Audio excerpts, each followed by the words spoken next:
અધ્યાય 2 શ્લોક 12 એવો કોઈ સમય નહોતો જ્યારે હું, તું કે આ બધા રાજાઓ અસ્તિત્વમાં નહોતા અને ભવિષ્યમાં આપણામાંથી કોઈ અસ્તિત્વમાં નહીં રહે. ભગવાન કહે છે કે ભૂતકાળમાં ક્યારેય એવું નથી કે હું કે તું કે આ મહાન શાસકો નહોતા, કે ભવિષ્યમાં તેઓ ત્યાં નહીં રહેશે. શરીરમાં મૂર્તિમંત સાચો સ્વ એટલે આત્મા પરમ સત્ય સાથે એક થવા માટે ના યાત્રા પર છે. આ પ્રક્રિયામાં આત્મા એટલે સાચો સ્વ વિવિધ સ્વરૂપો અથવા વસ્તુઓ સાથે ઓળખાઈ જાય છે અને તેને બહુ મર્યાદિત અનુભવ મળે છે.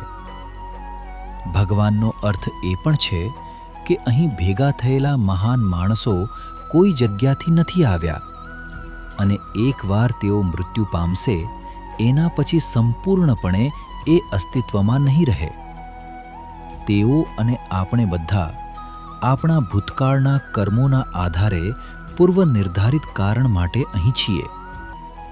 શરીર દેખાય છે અને પછી અદૃશ્ય થઈ જાય છે, પરંતુ આત્મા સાથે એવું નથી. મનુષ્યો મૂળભૂત રીતે દૈવી છે.